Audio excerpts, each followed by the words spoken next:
जय जय रघुवीर समर्थ. हरिपाठातल्या चौथ्या अभंगाला आता आज आपण सुरुवात करणार आहोत. चौथा अभंग आहे भावे विण भक्ती, भक्ती विण मुक्ती, बळे विण शक्ती बोलू नये. कैसेनी दैवत प्रसन्न त्वरित, उगार आहे निवांत शिणसी वाया. सायास करीसी प्रपंच दिननिशी, हरीसी न भजसी कवण्या गुणी. ज्ञानदेव म्हणे हरी जप करणे, तुटेल धरणे प्रपंचाचे. पहिल्या अभंगापासून हळूहळू हळू चौथ्यापर्यंत आता आलोय आणि आता ज्ञानोबा काही दृष्टांत देत देत आपल्याला सांगतायत की जी आज्ञा दिलीये त्याचं पालन, म्हणजे हरिमुखे म्हणा ही जी आज्ञा आहे त्याचं पालन करण्यासाठी आता हळूहळू काही दृष्टांत देत आपल्याला पुढे पुढे ज्ञानोबा नेत आहेत. ते या पद्धतीने भावे विण भक्ती, भक्ती विण मुक्ती आणि बळे विण शक्ती बोलू नये. बळे विण शक्ती बोलू नये हा तो दृष्टांत. यामध्ये याचा अर्थ बघितला तर बळ असल्या विना शक्तीची कृत्य होणार नाही, हा सरळ अर्थ आहे. की जर बळच जर नसेल, अंगात जर बळ नसेल तर शक्ती कशी काय, म्हणजे शक्तीचं कृत्य कसं काय घडेल. म्हणजे असं जर आपण नीट विचार केला तर याचा कार्यकारण संबंध आहे. म्हणजे म्हणजे माती जशी आहे तर मातीपासून मडकं बनतं, असा जसा संबंध आहे त्या पद्धतीनेच इथे आहे की भाव असल्याशिवाय, भावे विण भक्ती म्हणजे भाव असल्याशिवाय भक्ती सिद्ध होणार नाही. आणि जर भक्ती सिद्ध झाली नाही तर मुक्ती कुठून मिळणार. इतका सरळ अर्थ या पहिल्या याच्यातनं दिलेला आहे ज्ञानोबांनी. भावे विण भक्ती, भक्ती विण मुक्ती आणि बळे विण शक्ती बोलू नये. आता यामध्ये तीनही आता आपण जो बघतोय भाव भक्ती हे जे दोन शब्द आहेत, या ज्या दोन संकल्पना आहेत, या आपल्याला अत्यंत नीट जाणून जर घेतल्या तर पुढच्या दृष्टीने आपल्याला ते सांगतायत की बळे विण शक्ती बोलू नये. हे जो दृष्टांत आहे याच्या अर्थाने आपल्याला छान हा सिद्धांत कळू शकेल. हा जो म्हणजे मुक्ती कशी मिळणार, जर भाव नसेल, भाव नसेल तर भक्ती सिद्ध नाही आणि भक्ती सिद्ध नाही तर मुक्ती कशी, हा जो सिद्धांत आहे तो या दृष्टांताने आपण समजून घेतोय. तर आता यामध्ये आपल्याला भाव म्हणजे काय हे पहिलं समजून घ्यायला पाहिजे. भाव म्हणजे काय, तर भाव म्हणजे अस्तित्व, म्हणजे असणे, असणेपणा, असणं आहे त्याला भाव म्हणतात. अर्थात आता त्याच्या विरुद्ध जोडी अभाव आहे म्हणजे नसणे. पण आता आपण भावाचा विचार करतो तर भाव, पुन्हा पुन्हा एकदा रिपीट करू की भाव म्हणजे असणे. पण मग कोण असणे, भाव असणे म्हणजे कोण असणे, तर ईश्वर, ईश्वर असणे, देव असणे, आपण त्याला काही म्हणूया, परब्रह्म असणे, ब्रह्म असणे, असणे आहे त्याला अस्तित्व आहे, ही श्रद्धा म्हणजे भाव. आता आता भावे विण भक्ती, भक्ती विण मुक्ती, असा हा चालू आहे प्रवास आपला. तर आपल्याला सर्वसामान्यांच्या बाबतीत असा आपण विचार जर केला तर असा भावाचा असा नीट डीप सखोल विचार करत गेलो तर तो आहे म्हणजे तो परमेश्वर आहे, हा झाला भाव. देवाचे भक्त आहेत, भाव. या सर्वांवर आणि देवाचे भक्त आहेत, भक्ती आहे, या सगळ्याला जी उत्तरं मिळत आहेत ना, तोच झाला बेसिक भाव. आणि त्याच्यावर आपली श्रद्धा असणे ही अतिशय महत्वाची गोष्ट झाली. मग आता आपण जर हा विचार करतोय की भावे विण भक्ती आणि भक्ती विण मुक्ती, तर मग आता आपण हा विचार करूया की हा जो सर्वसामान्य भाव आहे की हो तो आहे, परमेश्वर आहे, आपण इथे हरी म्हणूया, हरी आहे, हा एवढाच भाव पुरतो का मुक्ती करता. हा आपण आता विचार करायचा आहे की मुक्ती करता एवढाच की तो आहे, संपलं, तर नक्की नाही. देव आहे असं आपल्याला संत सांगतात, त्याप्रमाणे तो सर्वज्ञ आहे, सर्वव्यापी आहे, तो अंतर्यामी आहे. हे सगळा जो या ज्या कॉन्सेप्ट आहेत, या ज्या संकल्पना आहेत, या जर आपण हा जो भाव आहे त्याच्याशी निगडीत केल्या, म्हणजेच काय, तर या भावाचा, की तो आहे, या भावाचा हळूहळू हळू विकास केला तरच आपल्याला तो हरी आहे हे समजू शकते. तो नुसतं मनाने हा आहे एवढ्यावर नाही समजत. तो आहे हे कळण्यासाठी तो कसा सर्वज्ञ आहे, तो अंतर्यामी कसा आहे, त्यानंतर तो सर्वव्यापी अखंड असा कसा आहे, हे सगळं भाव विकास करणं ही आपली जबाबदारी. म्हणजे भरला घनदाट हरी दिसे, आपण मागच्याच अभंगांमधून हे बघितलेलं आहे, पुन्हा पुन्हा आपण ते लावून घ्यायचं. तर भरला घनदाट हरी दिसे हा हा भाव विकसित केल्यानंतर येणारी ही आलेली जी आता जो विचार आलाय ज्ञानोबांनी सांगितलेला, तो विचार हा भाव विकसित झाल्यानंतरचा आहे. त्या आधीचा भाव काय असा होता, तो आहे, आणि त्याच्यामध्ये श्रद्धा आहे, आणि त्या श्रद्धेने हळूहळू हळू त्याचं स्वरूप, म्हणजे त्या श्रीहरीचं स्वरूप काय हे ओळखत ओळखत ओळखत गेल्यानंतर शेवटचा टप्पा भरला घनदाट हरी दिसे हा आहे. म्हणजे विकसित करण्यासाठी एक सिस्टीम लागू आहे.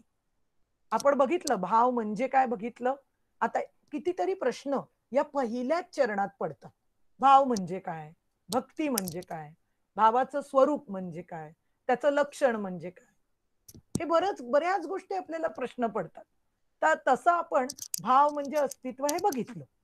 मग आता हे अस्तित्व म्हणजे हे ईश्वराचं अस्तित्व आहे, तो हरी आहे, ही अढळ श्रद्धा हे त्याचं स्वरूप आहे. भाव बघितल्यानंतर त्याचं ज्यावेळी स्वरूप पाहतो तर तो आहे, आणि त्याच्यावर आपली श्रद्धा असणं हे त्याचं स्वरूप आहे. आता हा भाव म्हणजे आपल्याला ही श्रद्धा केवळ पुरते का असा आपण विचार केला होता, तर ती पुरत नाही नुसती श्रद्धा ठेवून, त्याचा आपल्याला विकास करायचा आहे. मग तो विकास करण्यासाठी आपल्याला काय करावं लागतं, तर तो विकास करण्यासाठी रामकृष्ण, आता रामकृष्णांचं चरित्र असतं, राम कृष्ण सगळेच हे जे ग्रंथ असतात त्याच्यात शिकवण जी दिलेली असते, त्याच्यातून आलेले जे विचार असतात, त्याच्यातून आलेला जो तत्व भाग असतो, तो सगळा निश्चित खरा आहे हा विश्वास आपण बाळगणं आणि त्याच्यावर पूर्ण श्रद्धा ठेवणं हे त्या भावाचं लक्षण आहे. हळूहळू करतोय आपण या गोष्टी. तर या भावाच्या विकासातून काय निर्माण होतं, तर प्रेम, आणि आपल्याला जे संतांनी सांगितलेलं आहे की त्याच्या जवळ जाणं, अनुसंधानात राहणं, हे त्या गोष्टीतनं, म्हणजे जेव्हा भावाचा विकास होतो, भावाचं लक्षण म्हणजे आपल्याला जेव्हा रामकृष्णांची सांगितलेली सगळी तत्व आपल्याला अनुसराविषयी वाटतात, तेव्हा आपला हा भावाचा विकास प्रेमाकडे वळतो. आणि हा विकास जो आहे तो आपण प्रयत्नपूर्वक जाणीवपूर्वक करू शकतो. म्हणजे ही जबाबदारी आपली आहे असं आपल्याला संतांनी स्पष्ट सांगून ठेवलेलं आहे. मग आता नारद भक्ती सूत्रामध्ये भक्तीचा ना एक प्रवास सांगितलाय, खूप सुंदर प्रवास नारद मुनींनी, महर्षी नारदांनी सांगितलाय. तो थोडक्यात आपण जाणून घेऊ. तो आहे सामान्य प्रेम, त्यानंतर श्रद्धा, त्यानंतर निष्ठा, नंतर अनन्यता, शरणागती, आणि मग ऐक्य, असे 6 भाग आहेत. आपण पुन्हा एकदा म्हणूया. सामान्य प्रेम म्हणजे हा जो भाव झाला की हो तो आहे, तो आहे, ही जी हे आहे ती सामान्य प्रेम झाली. सामान्य प्रेमानंतर श्रद्धा, की तो आहे, त्याचं अस्तित्व मला मान्य आहे आणि मी त्याच्यापासून ढळणार नाही, हा अढळपणा झाली श्रद्धा. त्याच्या पुढे काय, तर निष्ठा. निष्ठा म्हणजे पुन्हा तेच, आपण शिवाजी महाराजांच्या काळात जर गेलो, वेगळा अर्थ सांगायची गरज नाही, मावळ्यांची जशी आपल्या राजावर निष्ठा होती की काय म्हणाल ते तसं तसं त्या भगवंतापाशी आपल्याला जायचंय. तू म्हणशील ते म्हणजेच काय, त्या भगवंताचं जे नियामकत्व आहे, तो नियमन करतो ते संपूर्ण मान्य करायचं, आणि मी नियम्य म्हणजे मी ते नियम पाळणारा आहे, त्या पद्धतीने मी त्याच्याच पावलावर पाऊल टाकत सरळ चालत राहणे, याला निष्ठा म्हणतात. तू जे करशील ते, त्याचा स्वीकार भगवंताने जे म्हणून मला काही, जे ज्याचं जे फळ दिलं असेल म्हणा, किंवा जसं ठेवलं असेल त्या पद्धतीने मी त्याचा स्वीकार करणं, याला भगवंतावरची निष्ठा म्हणतात. तिसरं झालं निष्ठा. आता झालं अनन्यता. अनन्यता म्हणजे न अन्य, तुझ्या शिवाय कोणी नाही, म्हणजे भगवंताशिवाय कोणी नाही. आता हा विचार पटायला, आपल्याला सांगायला किंवा ऐकायला खूप छान वाटतो, पण हा स्वीकारताना आपण म्हणतो कोणी नाही, म्हणजे त्याच्याशिवाय कोणी नाही, म्हणजे मग बाकीचं काय? तर आपण हा अभ्यास केला होता की हे जे बाकीचे व्यक्ती म्हणा, घटना म्हणा, परिस्थिती म्हणा, या कोणत्याही व्यक्ती, घटना, परिस्थितींमध्ये आपण जर आपला आनंद अवलंबून ठेवला किंवा आपण अडकून राहिलो, तर त्याचं शाश्वत फळ आपल्याला नाही, हे आपल्याला शास्त्राने पहिल्या अभंगापासून सांगितलेलं आहे की यामध्ये शाश्वत फळ नाही, आणि आपण अभ्यास श्रीहरी शाश्वताचा करत आहोत. मग अशा वेळी न अन्य म्हणजे अनन्य राहणं, ते कोणाला? एखाद्या व्यक्तीवर अनन्य राहणं, ती व्यक्ती कायमच आपल्याला सुख देते का? कायमच सगळ्या व्यक्ती आपल्याला अनुकूल असतात का? कायमच प्रत्येक घटना, प्रत्येक परिस्थिती आपल्याला अनुकूल असते का? नक्की नसते. मग अशा वेळी अनन्य कुणाला राहावं? भक्तिशास्त्राने सांगितलंय तो एकमेव भगवंत आहे, आणि तोच म्हणजे श्रीहरी आहे. आपण हरिपाठानुसार चाललोय, तो श्रीहरी आहे, त्याला अनन्य राहणं हा चौथा भक्ती सूत्रातला, चौथा भक्तीच्या प्रवासातला भाग आहे. आता पाचवा अतिशय महत्वाचा भाग, शरणागती. शरणागती असणं याचा अर्थ, मी माझ्या मनाने, मला वाटलं, मला माझ्या सोयीने मी तुझा आठवण करेन किंवा मी तुला शरण येईन. शरण येणे याचा अर्थ पुन्हा तोच आहे. म्हणजे या सगळ्यांमध्ये ना छोटे छोटे बारकावे, या सगळ्याचा अर्थ हाच आहे की मी शरण येणे म्हणजे काय? जी परिस्थिती तू दिलीस, जसं मला ठेवलं, ज्या पद्धतीने मी काम करावं किंवा मी प्रेझेंट व्हावं, या सगळ्या गोष्टी या तुझ्यानुसार आहेत. तुझ्यानुसार म्हणजेच भगवंतानुसार आहेत. यावर माझा असलेला पूर्ण शरणागत भाव, याला शरणागती म्हणायचं. शरणागती ही आपल्याला विविध, म्हणून आपल्याला रामकृष्णांचं जे खऱ्या गोष्टी आहेत, ते खरी तत्व आहेत, ही मानायला का सांगितलंय? तर शरणागती भाव हा आपल्याला विविध या गोष्टींमधून जाणवतो. या गोष्टी त्यासाठी सांगायची गरज नाही आपल्याला. सद्गुरु शिष्याचं नातं म्हणा, जोपर्यंत शिष्य पूर्ण शरणागत भावाने, म्हणजे आता काय, काया वाचा मने, काया वाचा मने केवळ आणि केवळ मी तुझा आहे, याला शरणागत भाव म्हणतात. माझं माझ्याशी, म्हणजे मला सुख होईल या पद्धतीने सोयीस्कररित्या केलेली सेवा, याला शरणागत म्हणत नाहीत. तर देह जो आला आहे, तो तुझ्या सेवेसाठी देणार आहे. वाचा, जी वाचा आहे त्याने तुझं नाम घेणार आहे. मने, या मनाचा स्वरूप असं आहे की ते संकल्प विकल्प करतं.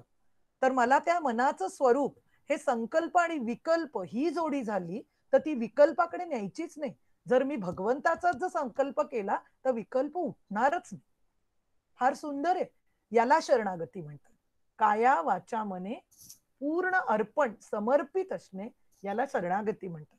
आणि याच्या पुढचा 6वा भाग नारद भक्ती सूत्रामधला एक येतो, तो म्हणजे ऐक्य.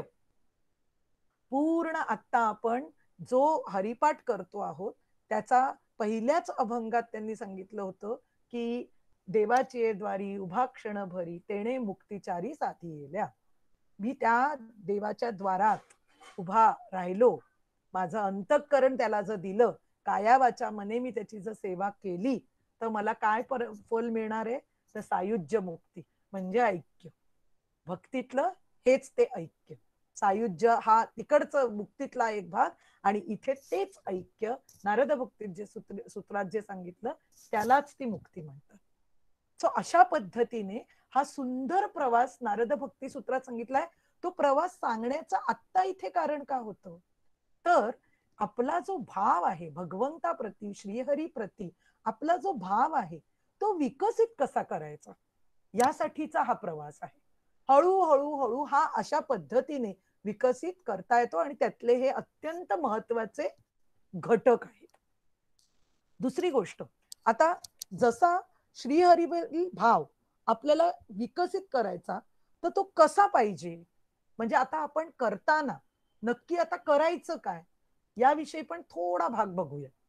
तर आपल्याला जे ईश्वराने म्हणजे शास्त्रामधून विधी निषेध जे सांगितले आहेत, तर ते ईश्वराने म्हणजे ईश्वराच्या आज्ञा पाळून या जीवाला जगायचं आहे, की पहिलंच असं शास्त्र सांगतं.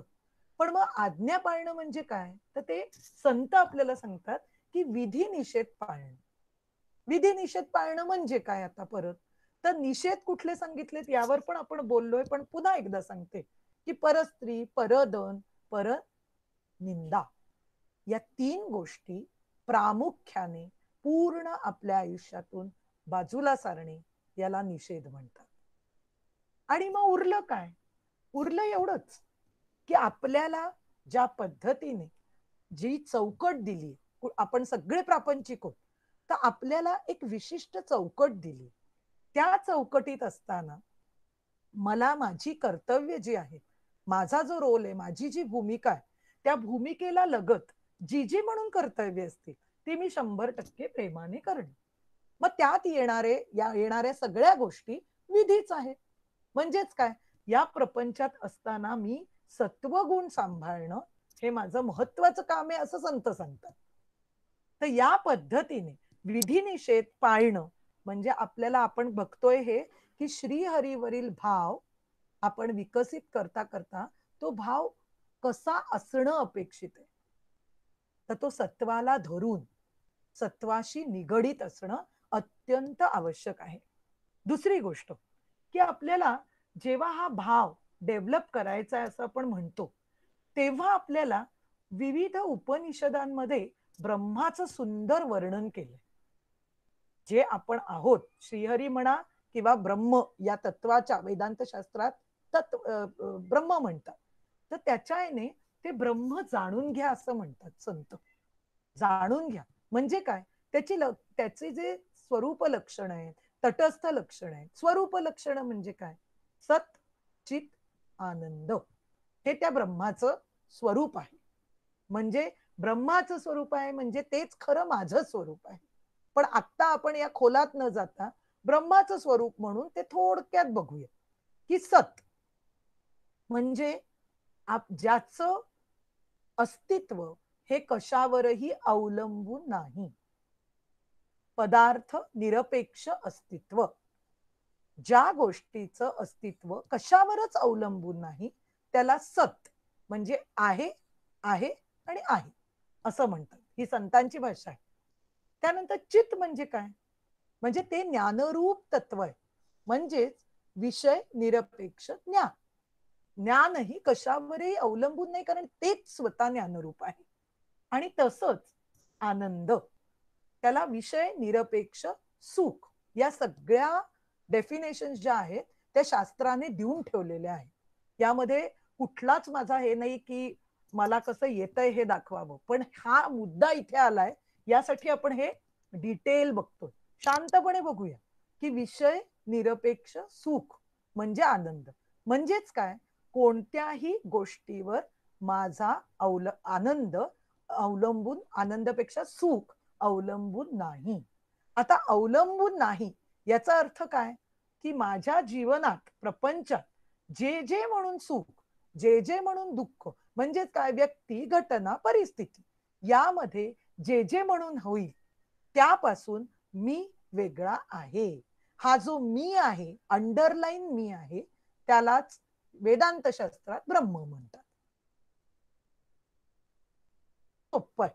का बघतोय तर ते सांगताना संतांनी सांगितलंय, जसा तुम्ही ईश्वराच्या आज्ञा पाळून प्रपंचात कर्म करणार आहात, तसंच तुम्ही एकीकडे उपनिषदातून ब्रह्म कसं आहे हे पण समजून घेणं आपलं कर्तव्य आहे. कारण ते ब्रह्म मी आहे असा शास्त्राने आणि संतांनी दिलेला पूर्ण निर्णय आहे. आता या निर्णयापर्यंत आपल्याला जर जायचं असेल तर आपल्याला निदान ते कसं आहे हे जाणून घेण्याचा कर्तव्य हे आपलं आहे. तरच इथे सांगितलेला जो भाव आहे तो हळूहळू विकसित होणार आहे. तर ते ब्रह्म जसं आता म्हटलं सच्चित आनंद ही स्वरूप, आणि मग ते अक्रिय आहे, अक्रीड आहे म्हणजे निरावयव आहे, आणि अक्रिय म्हणजे ते कुठलीही क्रिया करत नाही.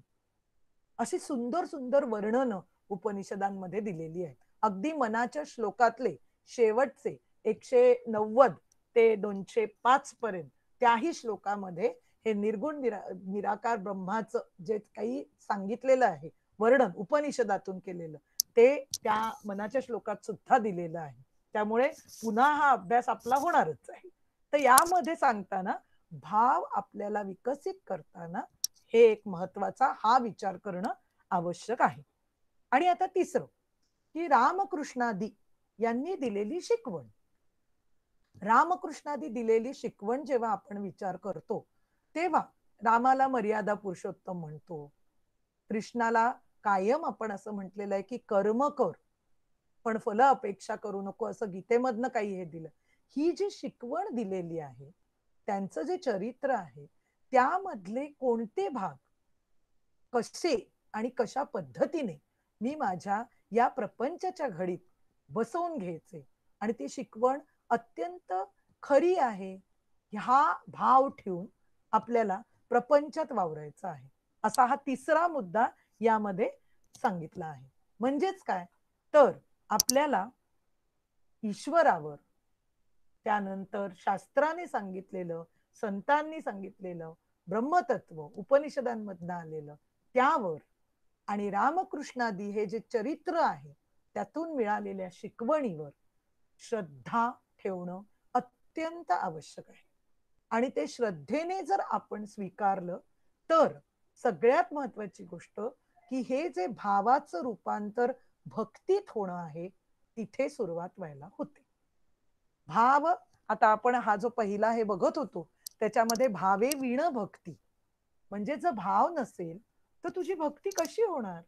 म्हणजेच आता भक्तीमध्ये भावाचं भक्तीत रूपांतर व्हायचं असेल तर यासाठी आता आपण जेवढी यादी बघितली ते सगळं विचार आपल्याला आपल्यामध्ये फक्त बसवूनच घ्यायचे नाहीये, तर आपल्याला हळूहळू त्या विचाराशी सुसंगत वागायचं सुद्धा आहे. श्रद्धा ठेवणे म्हणजे फक्त विचाराने सांगणे नाही, त्या पद्धतीने त्या श्रद्धेने तसं ते कर्म करणे हे महत्वाचं आहे. त्या पद्धतीने म्हणजेच परत परत शास्त्राने ज्या पद्धतीने सांगितलंय त्या पद्धतीने आपण सोयीस्कररित्या कोणत्याही गोष्टींना, बाहेरच्या गोष्टींना भुलून किंवा भयाने अशी कर्म न करता आपल्याला ज्या शास्त्रविहित संतविहित विचार येतात त्या पद्धतीने आपण जर या श्रद्धा आणि भक्तीचा जो विकास मी सांगितला त्या पद्धतीने जर केला तर भावाचं रूपांतर भक्तीत व्हायला मदत होणार आहे आणि मग ती भक्ती आपल्याला मुक्तीकडे नेणार आहे. पण इथे ज्ञानोबा काय सांगताय, भावे विण भक्ती, भक्ती विण मुक्ती, बळे विण शक्ती बोलू नये. म्हणजे काय, जर बळे विण शक्ती बोलू नये याचा आता दृष्टांताचा तुम्हाला नीट अर्थ लक्षात आला असेल की आपल्यात जर त्या पद्धतीचा आता बळे विण शक्ती, ज्यावेळी आपल्याला कोणत्याही गोष्टीची एखादी गोष्टीची करण्याची क्षमता, बळे विण, बळ याचा अर्थ आपण क्षमता म्हणून घेऊया, तर क्षमता जर नसली आणि तरी ती आपण गोष्ट केली आणि मग बडबड करायला लागलो तर या गोष्टींना आपण काय म्हणतो. आणि आपण सरळ सरळ लोकांना असं म्हणतो सुद्धा की नाही नाही म्हणजे हा नुसता शो ऑफ चाललाय बरं का. दोन वेळा वाटेल खरं, पण तिसऱ्यांदा कळेल की नाही नाही पाणी काहीच नाही, पोकळ आहे सगळं. याला म्हणतात बळेविण शक्ती बोलू नये. म्हणजे काय, तर जितकं आपल्या क्षमता आहे आणि आपली आता बळेविण शक्ती बोलू नये, तसंच आपली क्षमता वाढवणं जसं आपल्या हातात असतं, तसा इथे भाव डेव्हलप, भाव विकसित करणं इथे असं ज्ञानोबांना अपेक्षित आहे.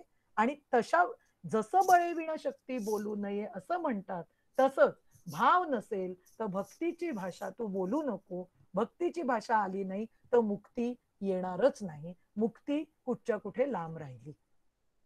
स्पष्ट सांगितलेला विचार आहे आणि तो आपण आपल्यासाठी स्पष्ट करून घेणे ही अत्यंत महत्वाची गोष्ट आहे.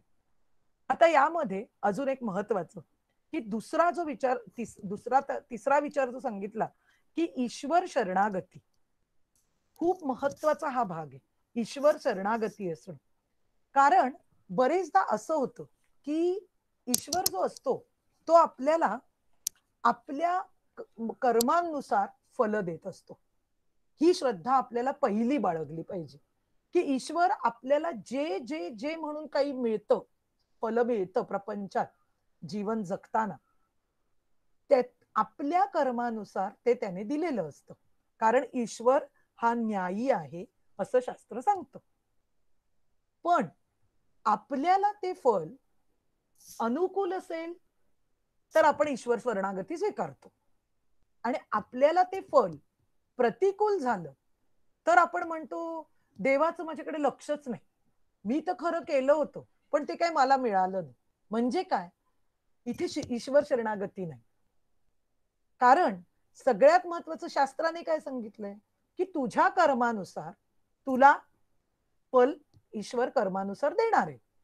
पण आपण लावून घेताना ते आपल्या सुख दुःखानुसार, म्हणजेच काय, मला जर अनुकूल झालं तर छान आणि प्रतिकूल झालं तर दुःख, अशा पद्धतीने आपण लावून घेतो आणि तिथे नेमकी आपली ईश्वर शरणागती कमी पडते.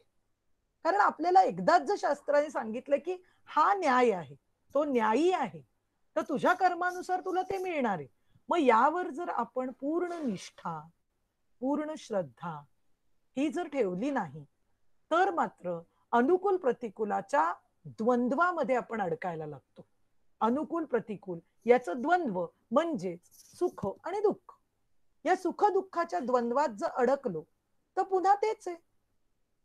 प्रपंच, प्रपंचामध्ये प्रपंच हा पूर्ण द्वंद्वमय आहे. पण म्हणून काय, तो करायचा नाही असं आहे का, आपण प्रापंचिक आहोत. तो उत्तम कसा करावा हेही समर्थांनी सांगून ठेवलंय. प्रपंच करावा नेटका असंच सांगितलंय. म्हणजेच काय की ईश्वराने बसवून दिलेली जी चौकट आहे, जी घडी आहे माझ्याकडे, ती आपल्याला त्यांनी जसं तुझं कर्म करायला, म्हणजेच परत विधी निषेध आले, पुन्हा पुन्हा हेच भाग रिपीट होणार आहे, त्या पद्धतीने जर मी केलं तर मला खरोखरच तो जे फळ देईल त्याचा स्वीकार मी आनंदाने करू शकते. हा मोठा भाग आपण शिकू शकतो या शास्त्र आणि संतांच्या जोडीतून. मोठा भाग आपल्यापर्यंत येतो. पण आपल्याला इतकं प्रपंचातील सुख दुःखांची इतकी सवय झाली असते की हे असंच असतं असं मानून आपण कित्येक वर्ष असं ढकलत राहतो. ढकलत राहतो हाच शब्द बरोबर आहे. कारण आनंदाने, आता जर आपण तुकारामांचं बघितलं तर आनंदाचे डोही आनंद तरंग असं ते म्हणतात. आणि आपण का असं म्हणू शकत नाही, तर ह्याला कारणच हे की सुख दुःखात्मक जे द्वंद्व चालू असतं ना, त्याला आपण सारखे एकदा इकडे म्हणजे आनंद झाला की सुख झालं की इकडे या पारड्यावर येतो, दुःख झालं की या पारड्यावर, अशा दोन दोन दोन ट्रॅकवर आपलं आयुष्य चालू असतं.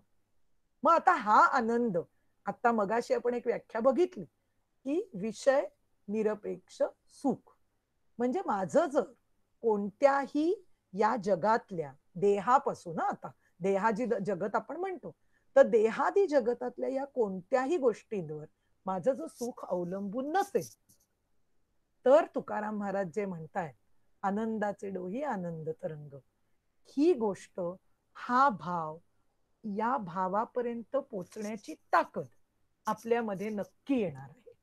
आणि इथे ज्ञानो माऊली आपल्याला हेच सांगते की ही क्षमता वाढवणं हे आपलं काम आहे. कैसोनी दैवत प्रसन्न त्वरित उगार आहे निवांत शिणसी वाया. सरळ सरळ अर्थ दिलेला आहे की आता जर तुझ्या हे जे दैवत, कुठलंही दैवत तुला जर प्रसन्न करून घ्यायचं असेल तर त्यासाठी नुसतं गेला आणि नमस्कार केला तर ते दैवत प्रसन्न होईल का आपल्याला? तर नक्की होणार नाही, निश्चित होणार नाही. मग त्यानंतरचा पुढचा त्याचा परिणाम त्यांनी सांगितला, उगार आहे निवांत शिणसी वाया. म्हणजे काय, तू तुझ्या पद्धतीने आज नमस्कार केला, उद्या वाटलं तर गेलो, परवा वाटलं तर नाम घेतलं, तेरवा वाटलं तर मनन केलं, तर या दृष्टीने जे काही घडेल तर त्याला शीण म्हणतात. शीण ह्याचा अर्थ आपण मागच्या याच्यात बघितलाच होता की काही नाही, फक्त दमणे, थकणे, याला शीण म्हणतात. तर नुसत्या दमण्या थकण्याला काय अर्थ आहे? जेव्हा आता आपल्याला एक गोष्ट महत्वाची कळलेली आहे की काळ काम वेगाच्या गणिताने ते गणित आपल्याला आपल्या जीवनाशी बांधून घ्यायचंय आणि आपला प्रपंच नेटका करत करत हे जीवब्रह्मैक्याचं आणि संतांनी सांगितलेलं अत्यंत आनंदाचं जे तत्वज्ञान आहे ते आपल्याला जर जीवनात उतरवायचं हे जर आपण ठरवलंय तर आपल्याला काळ काम वेगाचं गणित बघितलं पाहिजे. आणि इथे तो भाग आहे की तो शीण जर तू असंच मनाने केलंस तर काही उपयोग नाहीये असं सांगताय तिथे माऊली. आता कैसोनी दैवत म्हणजे या दैवताला प्रसन्न करण्यासाठी तुला काय केलं पाहिजे? प्रसन्न करण्यासाठी आपल्याला एखादी गोष्ट येण्यासाठी काय करावं लागतं हा साधा विचार जरी आपण प्रपंचात केला तर आपल्याला ती गोष्ट पुन्हा पुन्हा एखादी गोष्ट आपल्याला अचीव करायची असेल तर ती गोष्ट आपल्याला त्याच्यावर फोकस करून ती गोष्टीचं स्वरूप समजून घेऊन त्या गोष्टीचं म्हणजे त्या गोष्टीची मूल्य मर्यादा समजून घेऊन त्या गोष्टीवर फोकस ठेवून सतत सतत त्या गोष्टीच्या विचाराचा मागोवा घेऊन ती गोष्ट जवळ आणतो. म्हणजे अचीव करण्यासाठी आपण त्याला जवळ आणतो, आपल्या आपल्या पेरिफरीत आणतो आणि त्यानंतर संपूर्ण एक सिस्टीम लावतो की त्या पद्धतीने ती गोष्ट मी प्राप्त करून घेईन. हे आपण प्रपंचात तुम्ही आता सगळेजण ऐकताय तर नक्की आपल्या जीवनात दोन चार गोष्टी अशा झालेल्या असतात. एरवीच सोडा आपण काही गोष्टींसाठी खूप कष्ट घेतलेले असतात आपण आणि ती अचीव झाल्यावर त्याचं सुखही असतं. तर अशी ती जी सिस्टीम आहे ती जी प्रक्रिया आहे ती प्रक्रिया इथे लागू होते. म्हणजे दैवताला एखाद्या प्रसन्न करून घ्यायचं असेल, आता हे दैवत आपण श्रीहरीच म्हणू तर त्याला हे करताना तुम्ही फक्त नमस्कार केला तर नाही चालणार. त्यासाठी पुन्हा आपण हरिमुखे मनावर जाऊया. ही दिलेली आज्ञा आहे आणि ही आज्ञा जोपर्यंत तो भाव आपण मागच्याच अभंगात टप्पे बघितले होते ध्यानाचे ते कसे आपण पाहिले होते की तो भाव तो माझ्या जवळ येणं तो त्या भावाशी मी निगडीत होणं त्यामध्ये रुद्ध म्हणजे त्याच्याशी निगडीत होऊन त्यामध्ये लीन होणं एकाग्र होणं असं करत करत सहजता घेणं हा जो भाग आहे या भागानेच आपल्याला त्या शीण जो शब्द वापरलाय तर त्याचा शीण होणार नाही तर प्रेम सुरू होईल. भक्तीसाठी भक्तीचा मूळ स्थायी भाव प्रेम आहे आणि तिथे आपल्याला त्या नामाबद्दल प्रेम सुरू होईल. स्थायी भाव म्हणजे मूळ भाव. कितीही आपण सगळीकडून फिरून आलो सगळ्या गोष्टी करून आलो तरी घरी आल्यानंतर शांत बसून साधं पाणी प्यालं शांत वाटतं. मूळ भाव असतो की एका जागी शांत बसणं आणि बस आता इथं काही नाही डोक्याला चिंता नाही काही नाही शांत बसलो सगळं बाहेरून हिंडून फिरून आलो. आपण म्हणतो सुद्धा घरी आल्यानंतर सगळं अगदी जग हिंडलो पण घरी आल्यानंतरचा जो आमटी भात म्हणा पिठलं भात म्हणा हा बरं वाटलं बाबा. उदाहरण मी वेगळं देतीये पण या उदाहरणावरनच आपण भक्तीचा भाग बघू. ते नाम घेणं हे अशा पद्धतीचं आहे सगळीकडे फिरून येऊया. प्रवचन ऐकू 10 त्यानंतर ग्रंथ वाचू 20 अजून काही जे अजून तुम्हाला वाटतंय पूजा करू व्रतवैकल्य करू, पण बैठकीच्या नामाला शांतपणे सुरुवात केली की त्याच्यावरच येणारं जे प्रेम आहे तो मूळ भाव आहे. आणि या मूळ भावाशी स्थिर होण्याकरता हा जो आपण मगाशी प्रवास बघितला तो प्रवास अतिशय महत्वाचा आहे.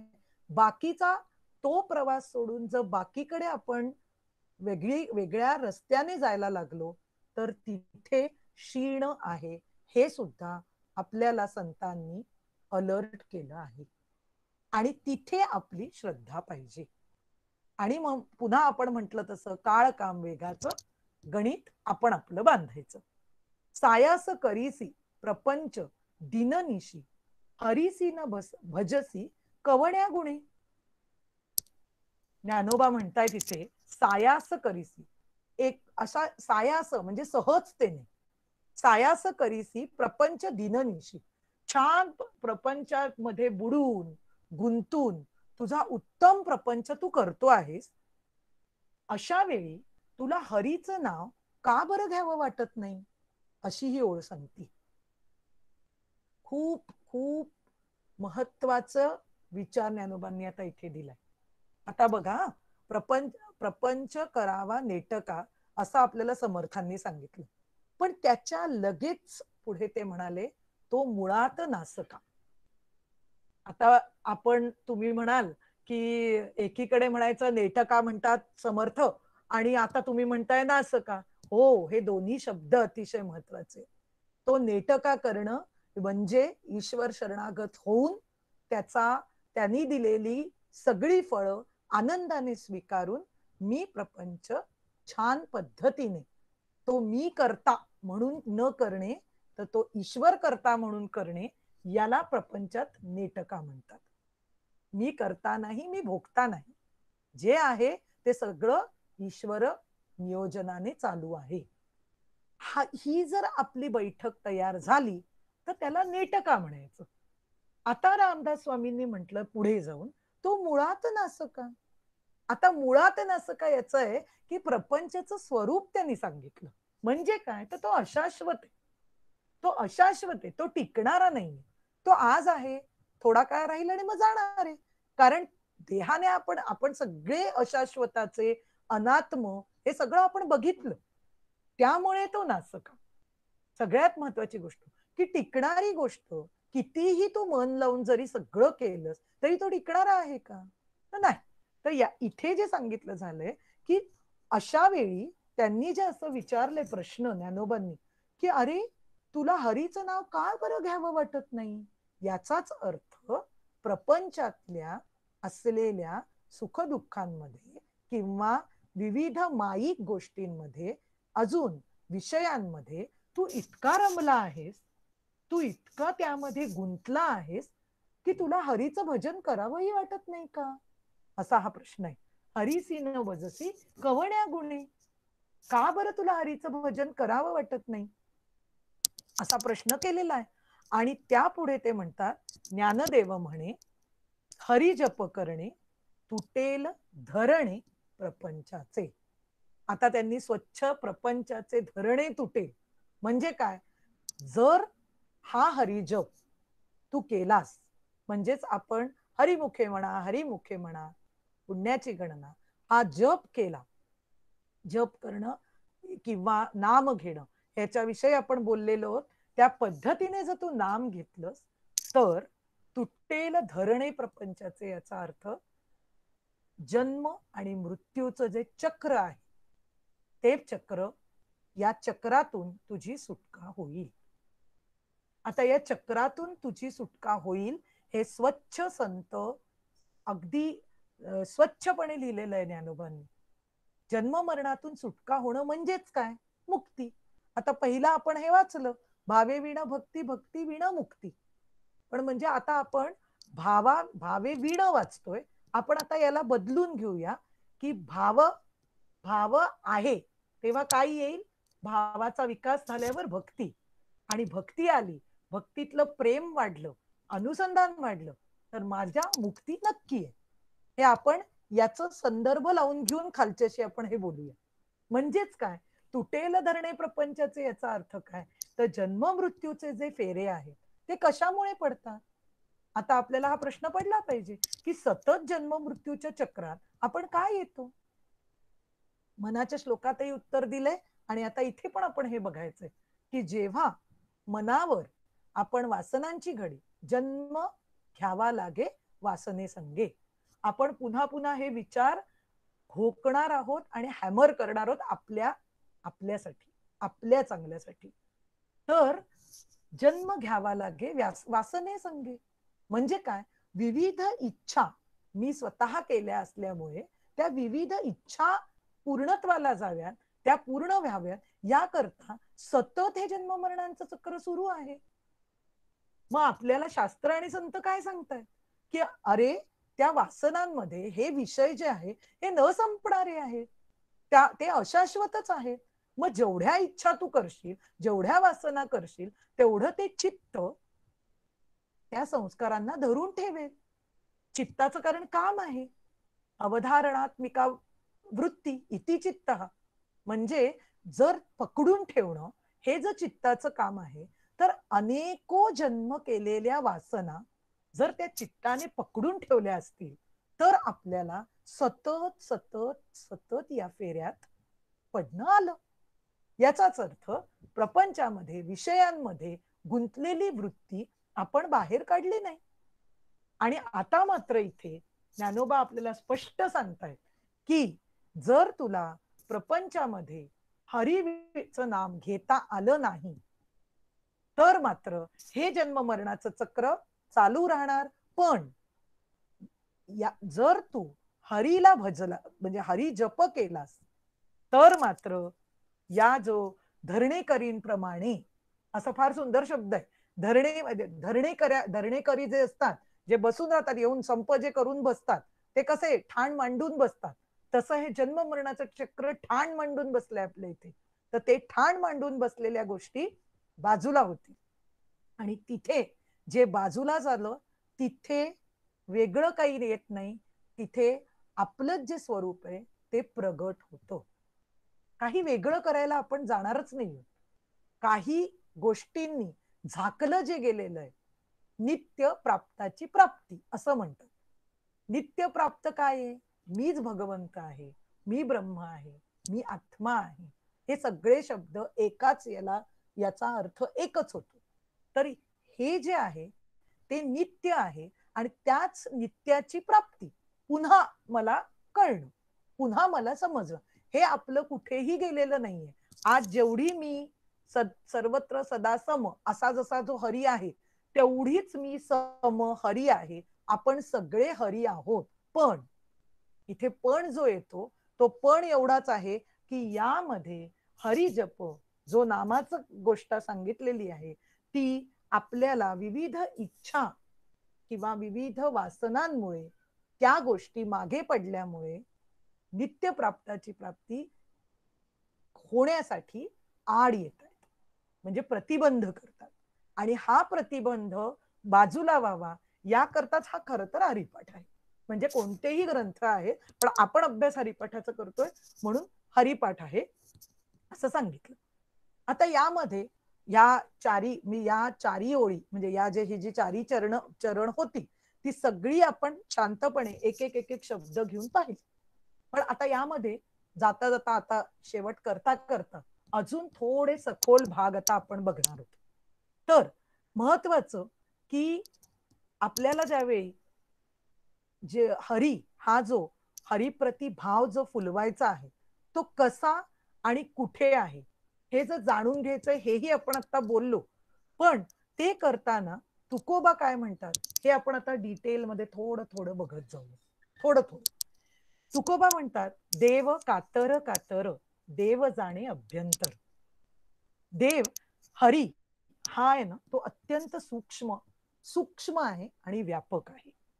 तो अंतर्यामी आहे. हे मगाशी आपण बोललो होतो. अंतर्यामी असणं म्हणजे काय? तर तो आपला अंतरंग जाणतो, आपला अंतर्भाव जाणतो. म्हणजे आपण ज्यावेळी त्याला आपण बघा बरेचदा मनात अरे हे माझं मनातलं कसं काय ओळखलं देवाने, असं आपण बरेचदा मनात तरी म्हणून जातो. तर तो अंतर्यामी आहे. त्याला नक्की तो स्थित आहे तिथे, आणि त्यामुळे त्याला हे आपलं अंतर्मनातला भाव जाणवत असतो. आता सगळ्यात महत्त्वाचं, तो सर्वज्ञ आहे. म्हणजे काय, तर हे आपण बरेचदा त्याला या सगळ्या गोष्टी त्याच्या नियमातून चालल्या हे आपणच विसरून जातो. त्यामुळे त्याची सर्वज्ञता आपण विसरतो. तर ते नाही विसरायचं. ते आपल्याला कायम लक्षात ठेवलं पाहिजे की आपण जरी कोणतीही गोष्ट लपवून करायचा प्रयत्न जर केला तर ती भगवंतापासून लपून राहत नाही, कारण तो सर्वज्ञ आहे. त्याला माहित आहे. ही श्रद्धा बाळगणं हे आपलं महत्वाचं काम आहे. आता ज्यावेळी ज्ञानोबा जसं म्हणतात की आपण पुन्हा पुन्हा ते म्हणतोय की भरला घरदाट हरी दिसे, इथपर्यंत आपल्याला भाव जर विकसित करायचा असेल तर या भावाचं भक्तीत रूपांतर कसं करायचं हे ही महत्वाची गोष्ट. आपण तो भक्तीचा प्रवास बघून केली, श्रद्धा बघितली, सगळं बघितलं आता. आणि त्यानंतर त्या भक्तीचं जशी भक्ती सिद्ध होते तशी मुक्ती सिद्ध होते, हेही ज्ञानोबांनी पहिल्याच चरणात अतिशय स्पष्टपणे सांगितले आहे. आता हे करताना आपल्याला महत्वाचं काय आहे तेही आपण पॉइंट बघितला की ईश्वर शरणागती हा भाग महत्वाचा आहे. भावाचं भक्तीत रूपांतर करताना ईश्वर शरणागती हा मोठा विचार आपल्याला स्वीकारायचा आहे. आणि त्या पद्धतीने साधना करत करत म्हणजेच नाम घेत घेत आपल्याला तो जीवनात उतरवायचा आहे. हे अतिशय दोन भाग अत्यंत महत्वाचे. आता अजून एक तिसरा भाग आहे, फार सुंदर. जेव्हा आपण शरण भाव म्हणतो म्हणजे आपण त्या हरीला शरणागत व्हायचं असं ज्यावेळी ठरवतो ना, म्हणजे तो भाव आपल्याला जर विकसित करायचा असेल तर या शरण भावातून आपल्याला आता एकदा कळलं की प्रेम उत्पन्न होतं. म्हणजे शरण भावाचं परिणाम, त्याचा होणारी परिणती कशात आहे तर प्रेमात आहे. मग हे प्रेम कसं आहे तर हे शुद्ध प्रेम आहे. म्हणजे कसं असलं पाहिजे तर विना अट प्रेम, अनकंडिशनल प्रेम. अत्यंत सुंदर भाव आहे हा की त्याच्यावर आपल्याला कुठलीही अट न ठेवता आपल्याला प्रेम करणं जर जमलं तर त्याला ईश्वरागत असलेला शरणागत भाव म्हणतात आणि त्यालाच शुद्ध प्रेम म्हणतात. आणि हे आपल्याला नक्की जमू शकतं. विनाअट प्रेम याचाच अर्थ त्याने दिलेल्या जे काही आपल्या कर्मांना फल असेल त्याचा आनंदाने स्वीकार, यालाच विनाअट प्रेम. दोन्ही भाग सेम सारखेच आहेत. आता कारण हे आपण समजून घेण्यासाठी का मुद्दाम आपण हे समजून घेतोय तर जेव्हा भावाचं भक्तीत रूपांतर, जो विभक्त नाही तो भक्त असं समर्थ व्याख्या करतात. विभक्त नाही तो भक्त म्हणजे मग आपण आत्ता कोण आहोत तर आपण आत्ता भक्त नाही आहोत. विभक्तच जर नाही म्हणजे तो त्याच्यापासून अलगच नाही तर आपण कसे काय आत्ता भक्त होऊ. तर आपण नक्की आपण कोण आहोत हे समजून घ्यायचं. तर आपण उपासक आहोत, उपासना करणारे आपण उपासक आहोत, नाम घेणारे आपण नामधारक आहोत. हे आपण पक्क लक्षात ठेवायचं. पण म्हणून आपल्याला त्या उपासकापर्यंत थांबायचंय का, नक्कीच नाही. तर आपल्याला हे विभक्त नाही तो भक्त ही जी समर्थांनी दिलेली व्याख्या आहे ती आपल्याला उतरवून घ्यायची आहे आपल्यासाठी.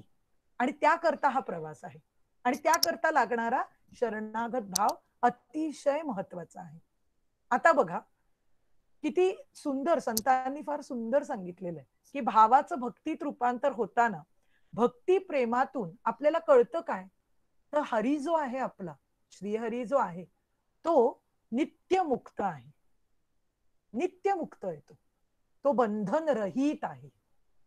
नित्यमुक्त बंधन रहित हा असा हरी जेव्हा आपण जर समर्थांची व्याख्या आता अभ्यासली, विभक्त नाही तो भक्त, मग अशा वेळी जर आपण भावाचं भक्तीत रूपांतर करून भक्त झालो तर तो हरी जसा नित्यमुक्त आहे तसा मी नित्यमुक्त आहे. तो हरी जसा बंधन रहित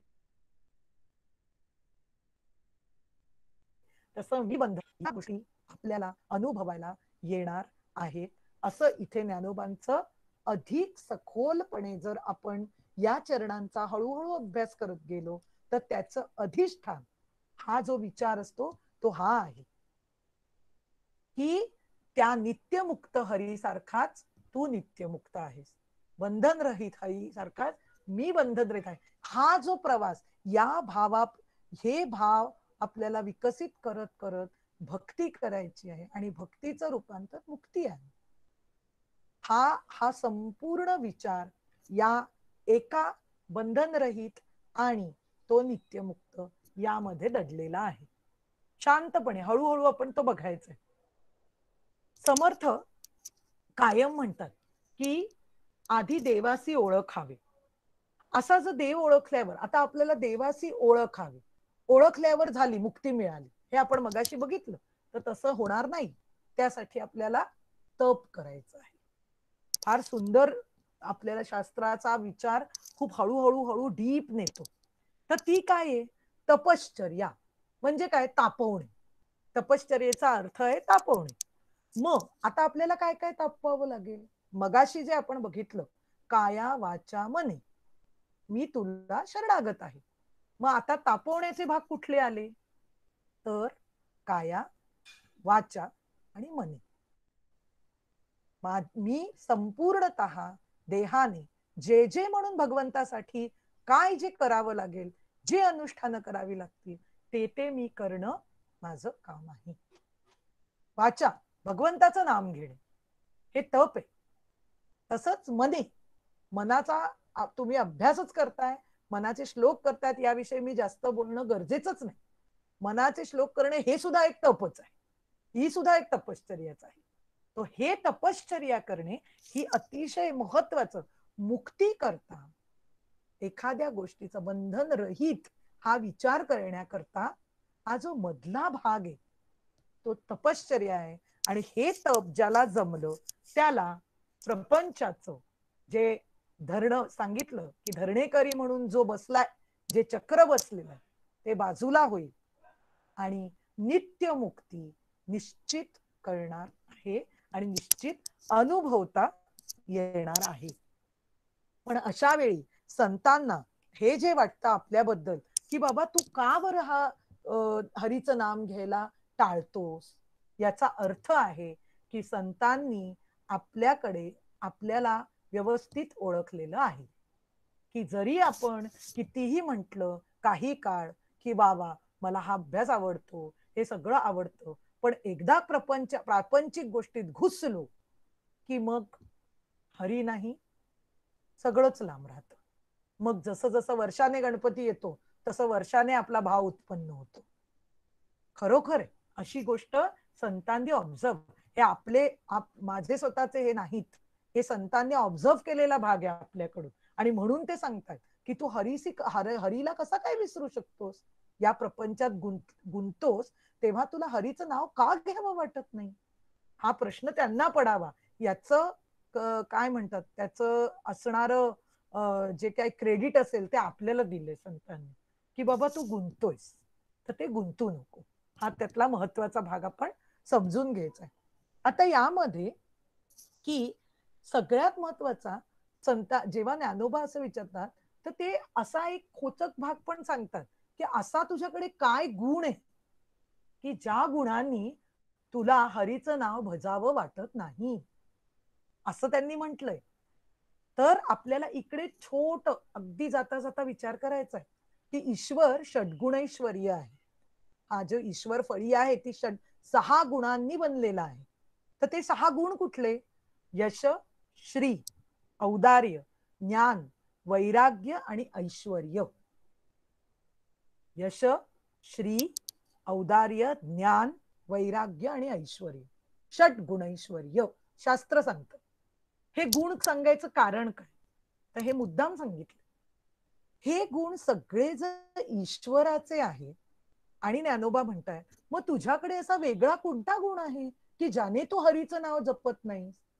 याच्यातून आता बारकाव्याने जर आपण विचार करायचा म्हटला तर आता विचार करा, जेव्हा आपल्याकडे आपली सांपत्तिक स्थिती उत्तम असेल, म्हणजे समाजाच्या दृष्टीने मी श्रीमंत असेल, समाजाच्या दृष्टीने माझ्याकडे म्हणजे ऐश्वर्य भरपूर असेल, त्यानंतर यशाच्या दृष्टीने मी अगदी यशस्वी माळ घातली असं अगदी आपण म्हणू, तर इथे बारकाव्याने विचार काय करायचा आहे की षड्गुणैश्वर्य जो ईश्वर आहे त्याचे हे गुण आहेत, त्या गुणांमधला काही भाग तो मला दिलाय त्याने, नियमन त्याचं आहे.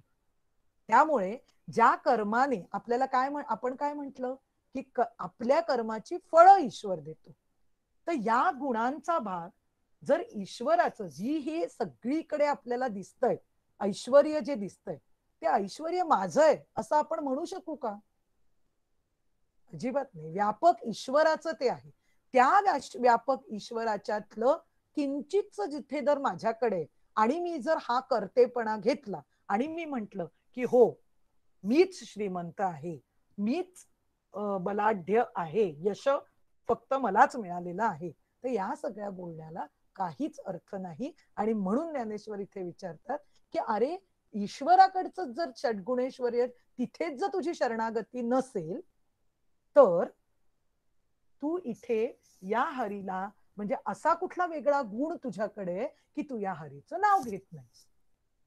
म्हणजे आपल्याला ज्ञानेश्वरांनी अगदी अत्यंत अंडरलाईन हे करून दिली की बाबा ईश्वर नियामक आहे आणि सगळे गुण त्याचे आहेत. त्यामुळे जेव्हा केव्हा आपल्याला सुखांमध्ये या असतो, ही जी सुखाची साधनं मिळतात, जी पैशाने मिळतात, यशाने मिळतात, कशाने मिळतात, तेव्हा ईश्वराचं स्मरण व्हावं हा त्यातला महत्वाचा पॉइंट आहे. हे मला हे जे काही आहे ते सगळं ईश्वराचं आहे हा पॉइंट जर आपल्या लक्षात आला तर तिथे प्रपंचाचे धरणे सुटले. म्हणजेच काय, ज्या वासना मी त्या विषयांना धरून ठेवलं होतो त्याचा करता मी ईश्वराला केला, त्याचा करता मी झालो नाही, त्याचा भोगता मी झालो नाही. हा जो हा विचाराने येणाऱ्या गोष्टी आहे आणि म्हणून तो ईश्वर समजून घ्यायचा आहे, म्हणून ते ब्रह्म अंतरात्मा त्याची स्वरूप लक्षणं म्हणून समजून घ्यायची.